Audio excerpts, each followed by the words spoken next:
Namaskar, this is Dada Rainjitananda. Welcome to this webinar. This is going to be a series of talks, and the topic is the Bhagavad Gita and the Mahabharata. And we are going to look at the Tantric interpretation of these classic spiritual scriptures. A little bit about this system. There will be a presentation with the slides and the webcam. So you can see me on the webcam and you can see also the slides. And you can change the size of each one as you prefer. There will be a recording and it will be available within 2 or 3 days. You should get via email. And during the talk, you can ask questions by typing these questions in the chat window. There will be one of the windows in the control panel. It will be the written chat, and there you can type questions. And you can communicate anything with me through that window. Yes. Okay, so this much about the introduction. That was about questions, and today will be the lesson 1. In this lesson 1, it will be a brief summary of the Bhagavad Gita's story and the Mahabharata's story, and a kind of an overview according to Tantra. So like the inner meaning of this epic, of this poem. All right, so let's go to the lesson 1.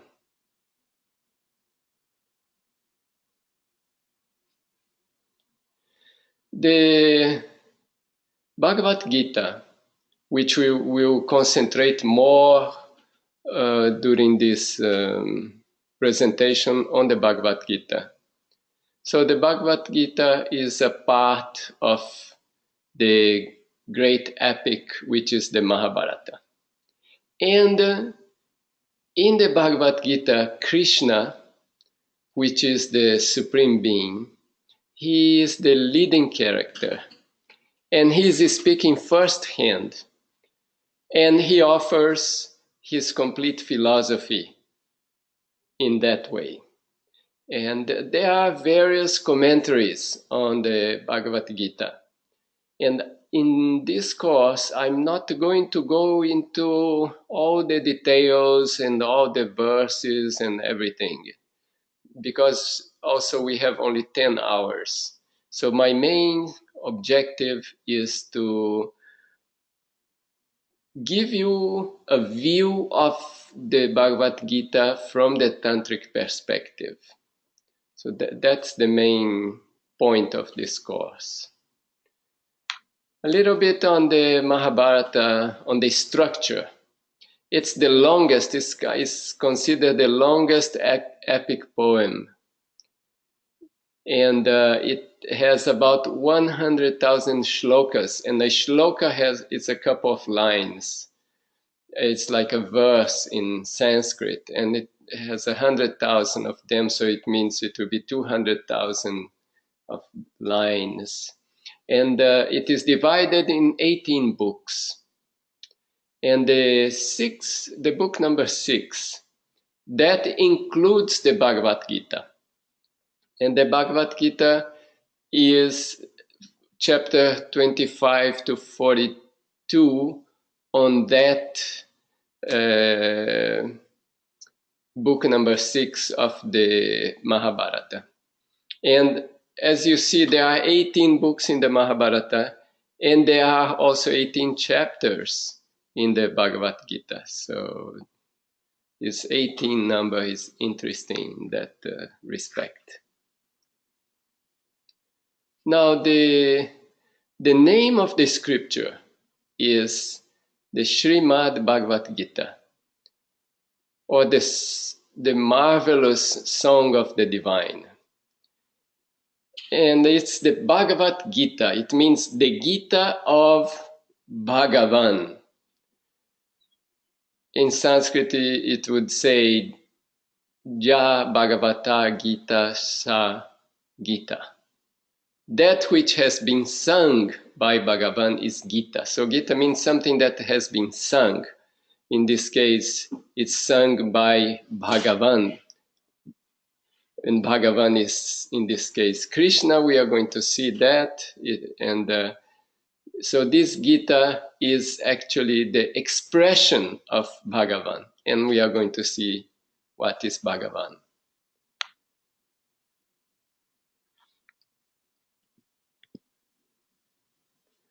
So the question is, what is Bhagavan? Now, Bhagavan means the owner of Bhaga, the one that has Bhaga. Now we need to see what is this Bhaga. Now, so Bhaga, there is a shloka in Sanskrit defining it. And this shloka goes like Aishvaryan cha, Samagram cha, Virancha, Jasha sa, Shriya, Gyan, Vairagya, Yoscha, Tushanam, Bhaga iti smritam. Of the meaning that Bhaga is a collection of 6 attributes: Aishvarya, Virya, Yasha, Shri, Gyan, and Vairagya. So these are the 6 characteristics of Bhagavan. So Bhagavan has Bhaga. Bhaga are these 6 characteristics. Now let's see what they mean. What is the meaning of these characteristics? So Bhagavan, the one who has Bhaga, has the occult powers, the 8 occult powers. We are going to see them during the course. So it has the occult powers, has Virya. Virya means stamina, and or energy, force, power. Yasha has a reputation. This reputation can be a good reputation, bad reputation. It's kind of polarized. Those who are on the side of Bhagavan love him. Those who are on the other side hate. So that has Yasha, reputation. Has Shri. Shri means charm, fascination. It's fascinating. It's a fascinating personality, charming personality. Has Gyan, spiritual knowledge, knowledge of spirituality, knowledge that takes one from the physical level to the mental level to the final spiritual destination. So that Bhagavan has that knowledge, has this Bhaga. And the last one is Vairagya, renunciation or detachment. It's not attached to anything. It is lives in a state that it can deal properly with every object, with every being, because it's not attached to a particular one. So that's Vairagya. So checking these characteristics, if someone has all these characteristics, then that one is Bhagavan. So, and the Gita is sung by somebody who has all these characteristics.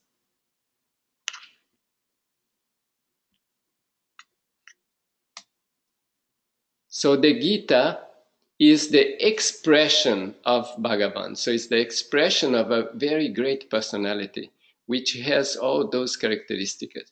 And it is the call of the Supreme. It means Bhagavan is one having the supreme knowledge.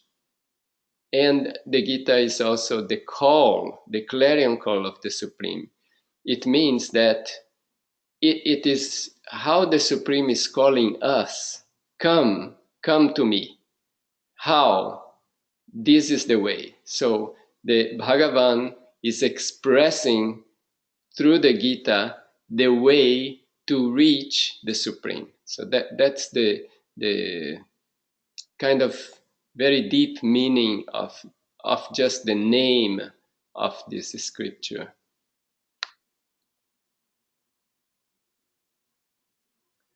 Now, what is the spirit of the Gita? And so what is the inner spirit of it? As in this scripture, it is telling us that we need to move forward towards our spiritual goal.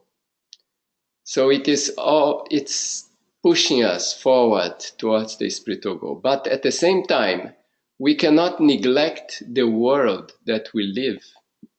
We live in this present world, in this present society, and we can't neglect it. We have to keep a balance between the spiritual goal and the life in the world.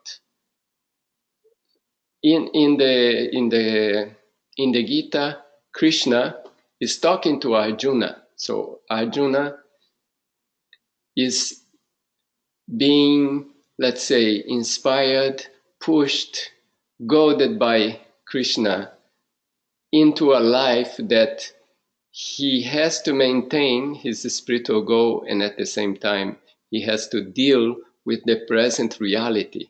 And the Bhagavad Gita is happening in the middle of a war. At the beginning of the battle, that's when it's happening. So it is a very critical moment in the external life of Arjuna. And at the same time, it's a very critical moment for his inner development, for his spiritual development, because that's the moment Krishna is choosing to express himself to Arjuna through the Bhagavad Gita.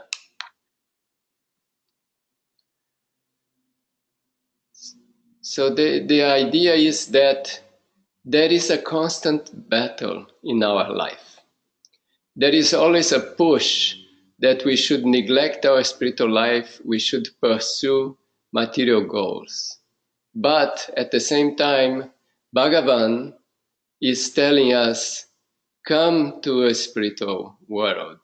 So there is this Bhagavan from one side calling us, come, and pushing us.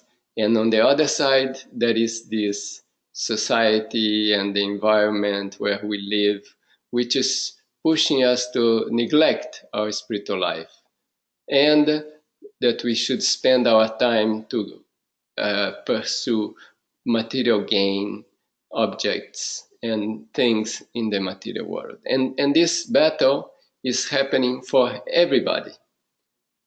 Every human being is facing this battle.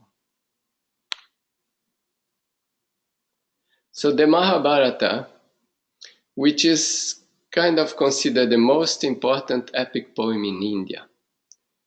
And what is the story? The story is a war. There is a war between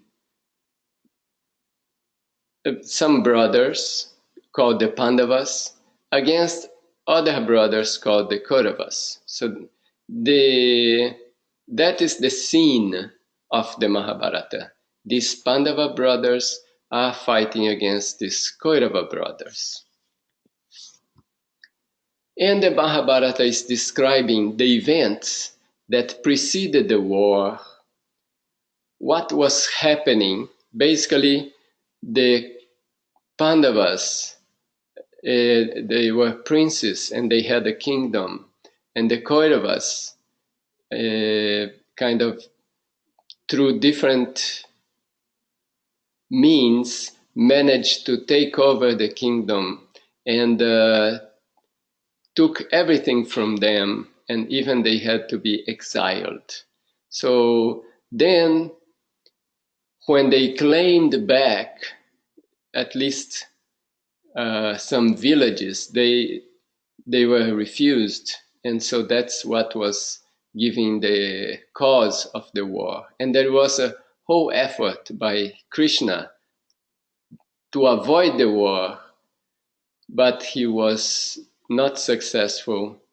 And so the Mahabharata is presenting all this situation before the war, how things developed, how the cause of the war, and how the whole drama developed. So that's about the Mahabharata. And one very important aspect of the Mahabharata is how each character chose their side.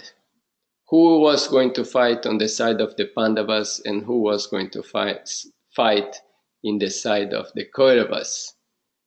And so each of the great personalities of the time, they were choosing which side they were going to fight.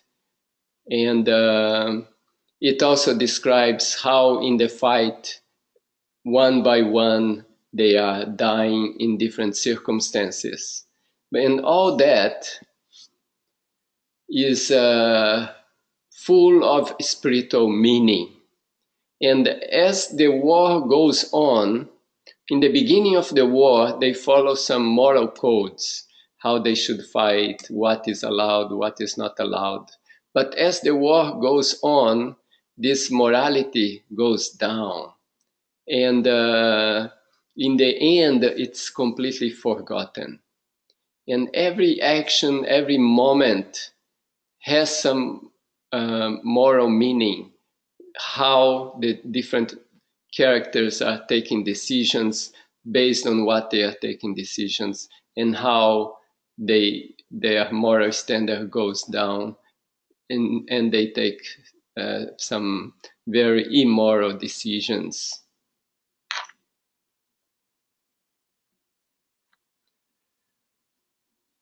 There is a key moment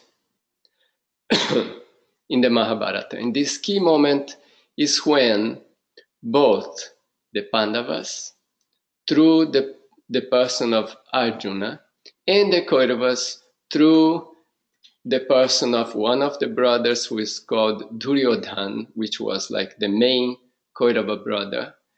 So Arjuna and Duryodhana both went to ask for Krishna's help.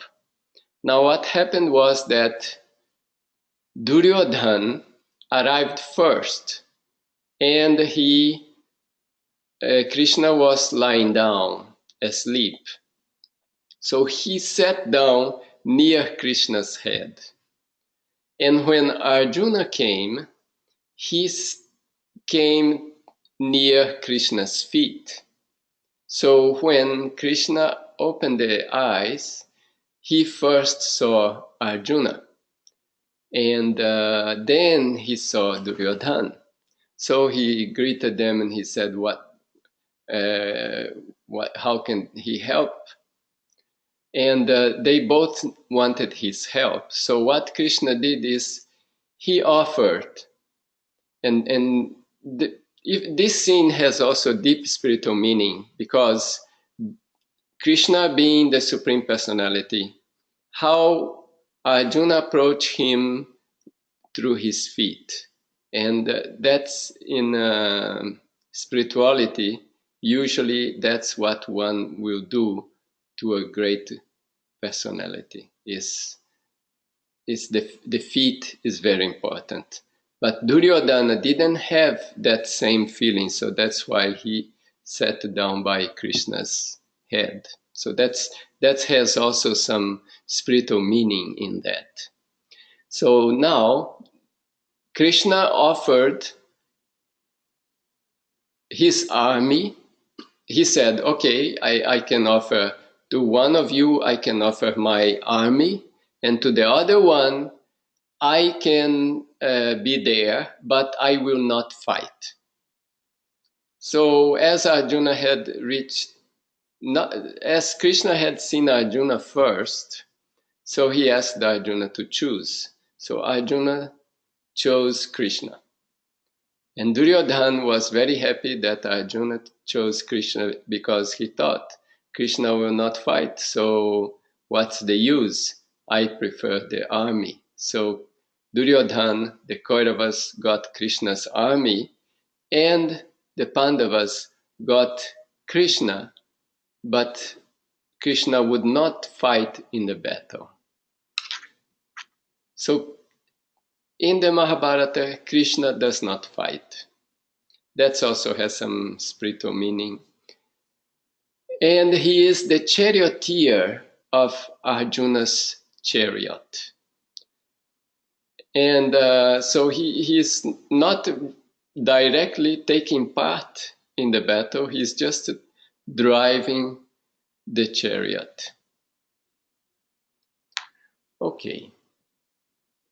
So in the first shloka, or the first verse of the Mahabharata is, okay, I will go straight to the translation here. Dhritarashtra, okay, I'm assuming that people are familiar with the story, because in this course I cannot narrate the whole story. As I mentioned before, it's very long.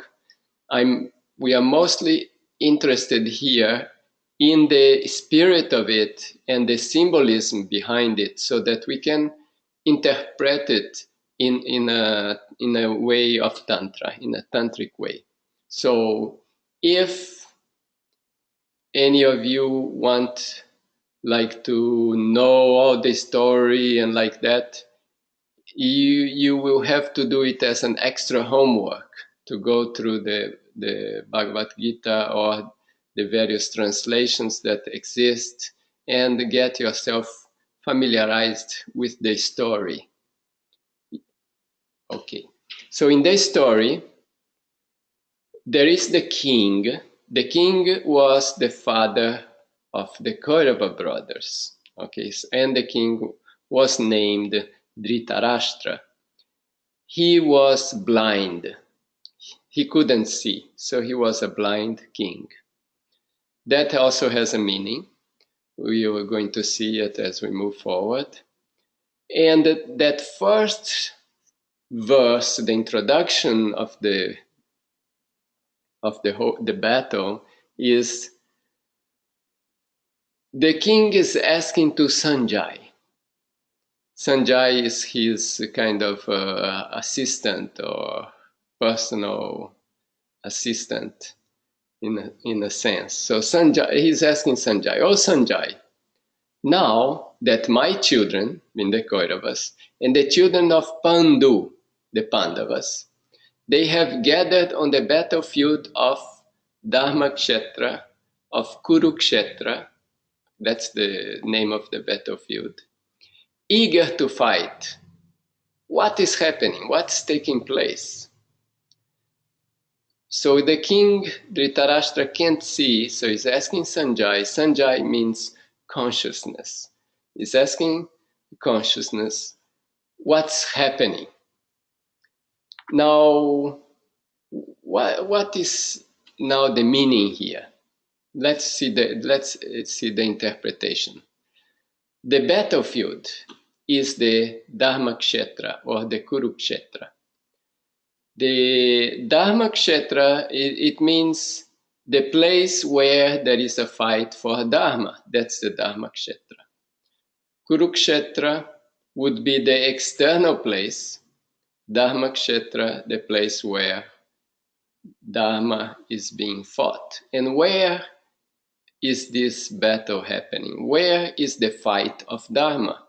Okay, at the same time, there is the fight external, means the good forces against the negative forces. So there is an external fight. Even in the world, this fight is going on about the moral forces and the immoral forces. So Kurukshetra. At the same time, this fight is happening inside us, within us. So the fight is not only happening outside, it's happening within. And that is a fight of Dharma against Adharma. So the Dharma Kshetra, basically we can say that the Dharma Kshetra is our own human structure, and the Kurukshetra is maybe the social structure. So this fight is happening in the Dharma Kshetra and is happening in the Kurukshetra. And what is the war? The war is between the 5 Pandava brothers and 100 Kaurava brothers. I just wanted to call attention that our course starts at 8:30 p.m.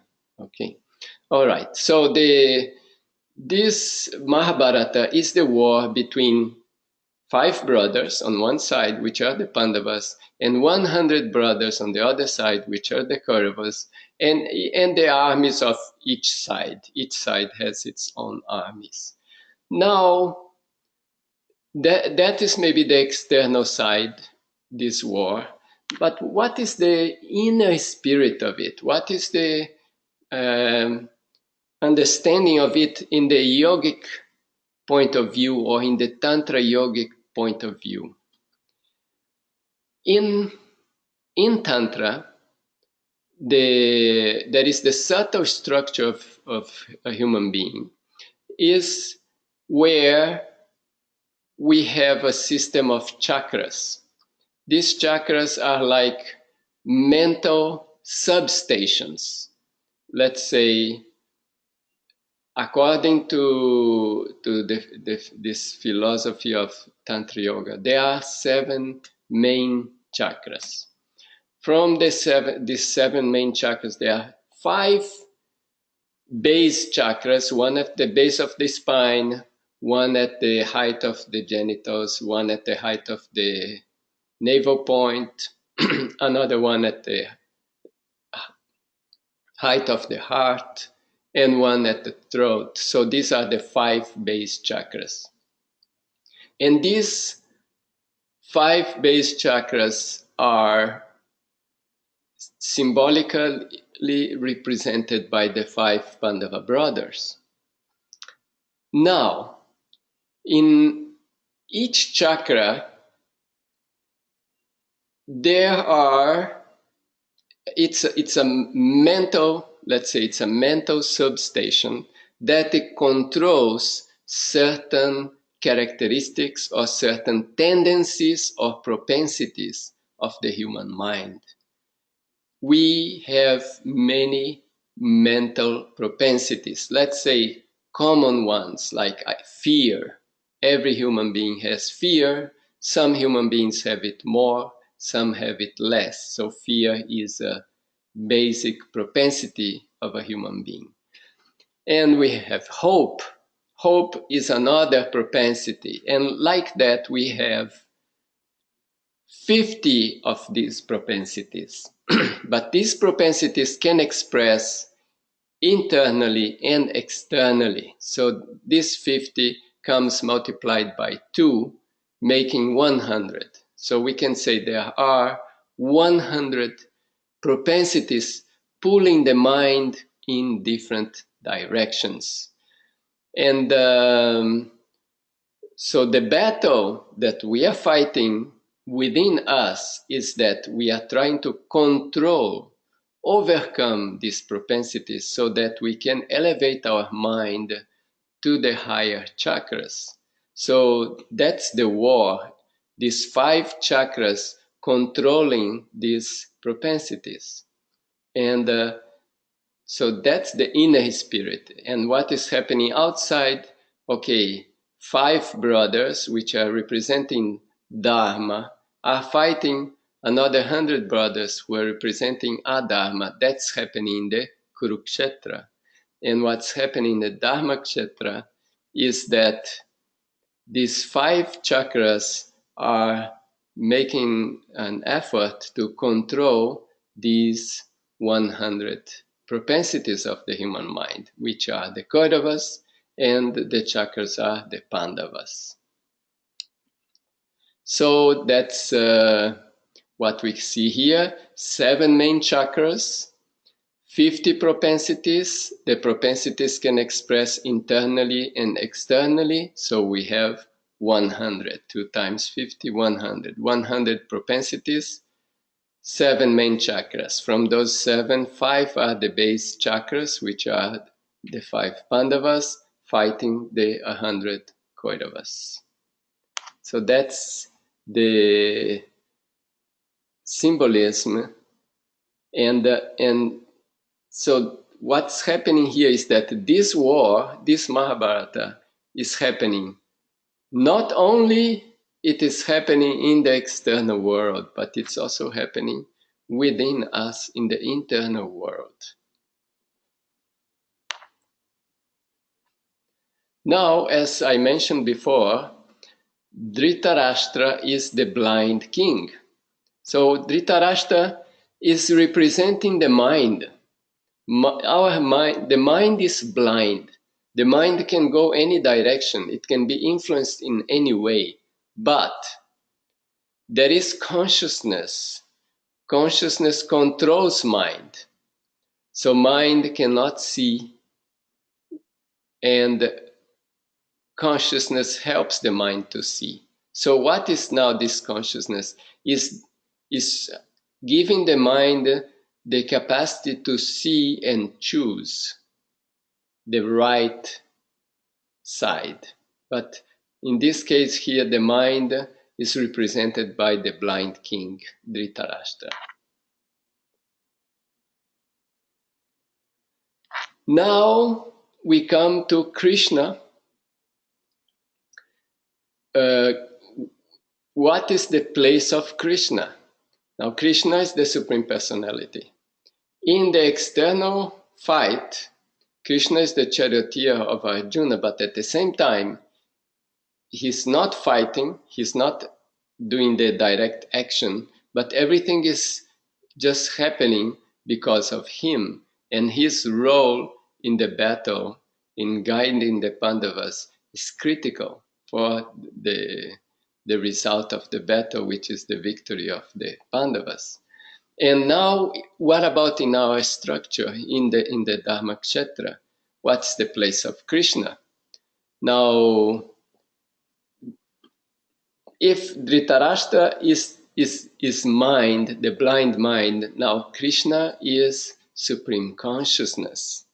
And so the 5 basic chakras are representing the Pandavas, while the 6 is the mind, and the 7th is Krishna, is the Sahasrara chakra, which controls the whole structure. So now Krishna is controlling the whole Dharmakshetra. At the same time, in the Kurukshetra, he is also the central figure. Even though Krishna is not an active, or let's say a direct participant in the battle, the whole battle is happening because of Krishna and being controlled by Krishna. So let's say, like the same in our structure, the Sahasrara chakra is the supreme controlling point, but we have all the substations that like in the battle, like the 5 Pandavas are fighting the war. So in our body also, these 5 substations are fighting our war. So that's why it's very important in the Tantric practice that one will develop these 5 base structures, which are the 5 chakras. Without developing these 5 chakras, there is no way to attain a steady spiritual progress. Okay, so now the Gita, the Bhagavad Gita. In the middle of the battlefield, in the beginning of the war, Arjuna asks Krishna to move the chariot so that he can see both armies. So he's in the middle, he can see both sides. And that critical moment where Arjuna is seeing that on both sides are his relatives, because the Kauravas and the Pandavas were cousins. So who are the people fighting? Are the relatives, the friends, grandfather and teacher, and brothers and cousins. That's the fight. So seeing the situation, who is going to fight, Arjuna loses his desire to fight. So that's so the Gita, the Bhagavad Gita, is Krishna explaining to Arjuna the spiritual science and why it is his duty to fight. So in that explanation, Krishna is putting the fundaments of Karma Yoga, Jnana Yoga, Bhakti Yoga. All this spiritual knowledge is being taught in that critical moment. So that happens also in our life. In those moments of our life that we are kind of losing hope, in desperation, we don't know now what I do. Those moments, spirituality enters in our life to give new momentum. So this, the whole scenery of the Mahabharata and of the Gita, which is an external environment, the same thing is reflecting in our inner environment. So we can say that the Mahabharata and the Bhagavad Gita is not just a poem, just not a description of a battle, but it's the very profound spiritual teachings in the whole spread throughout this book. At the same time, it is important to see the inner meaning and not just the outer meaning. It is the real understanding of a scripture comes under the point of one of the points of Yama and Niyama, which is called Swadhyaya. So this Swadhyaya is very important. It's something that we have to do. It depends on us. We don't need somebody else. But we have to study and understand the spiritual scriptures so that it can guide our life. So the spirit of the Gita is that one.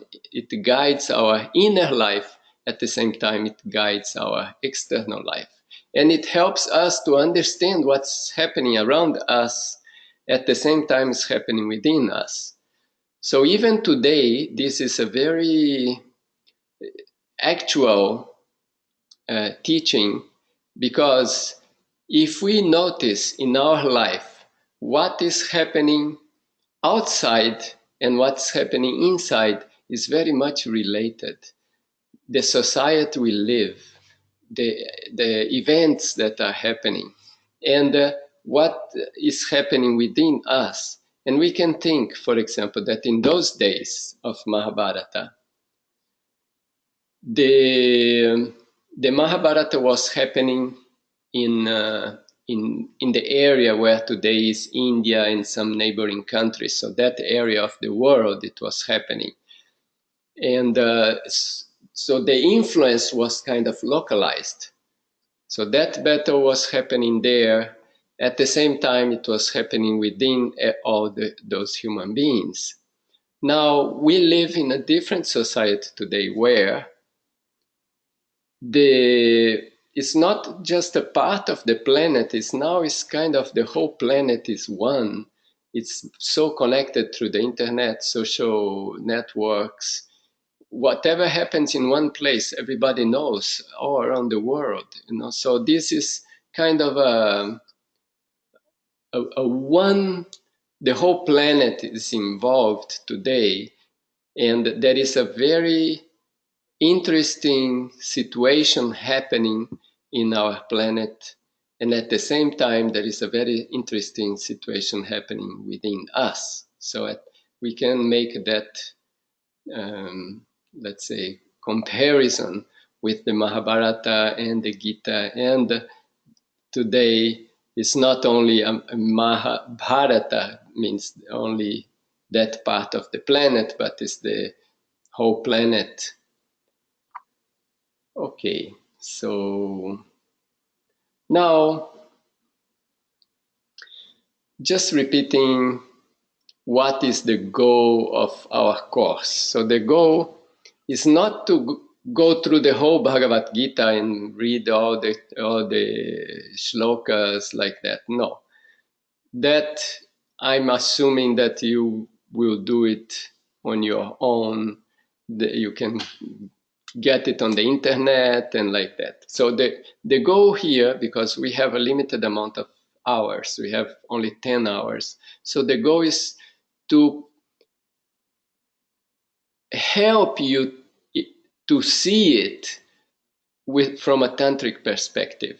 Like whatever I was presenting just a few moments ago, the idea of the chakras, the idea of the propensities. So that gives a new interpretation of this scripture. So that's the idea of the course, to present the practical side of it in yogic terms. So how, if you read it, and it's a story, but within that story there is all this symbolism, and you can catch it, you can understand it. So that is the idea here during this course. Now, this first class is open to everybody, but from the second class, I request everybody to complete their registration. That I'm putting a fee for the course. So you will get on your email the instructions how you can complete the registration to continue the course. Okay, so now I will go for a summary, and then you can ask questions if you have any questions, any comments, and you use the chat window. You see on your control panel, the chat window, you can type there if you have any questions. So let's see a summary of what we looked at today. So I talked about what the name Bhagavad Gita means. This 10-class course is mostly on the Bhagavad Gita. And I have planned already a second part that will be most on the Mahabharata, but this one will be most concentrated on the Bhagavad Gita. So we saw that Gita means the expression or the song, what has been sung. And Bhagavat, it comes from Bhagavan. It means it has been sung by Bhagavan. And we talked about what is Bhagavan. So Bhagavan is one who has or who owns Bhaga. And we saw that Bhaga are 6 characteristics, which we are going to see more in detail as the course goes along. So one who has Bhaga is Bhagavan, and the Gita is what is sung by Bhagavan. So, and I talked about the fight in the Mahabharata and what are the symbols, what the 5 brothers represent, what the 100 brothers represent, and the fight of Dharma against Adharma in the Dharma Kshetra. And we related it to very deep knowledge of yoga, the knowledge of the chakras and of the internal subtle human structure. And I also mentioned how this relates to our life today. So that was a little bit the summary. We have a few minutes left for questions. If you have any questions, please type them and I can read here in my window. Let's see.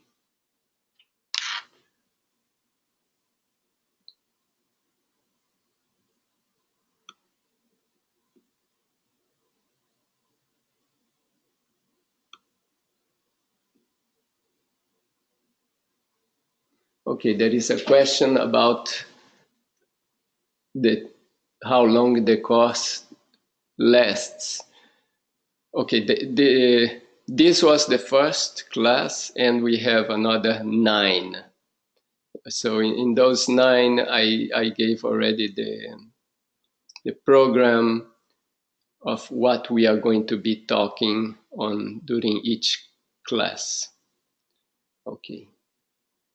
All right, another question, if we are going to go through the whole story. I already said that in the presentation. I'm not going to read the whole Bhagavad Gita and like present all the verses and like that. I'm going to give some important points so that when you read it, you see it in a different perspective. So that's the main goal of the course, that you can see that scripture and understand it in a certain way, and this is the way of Tantra.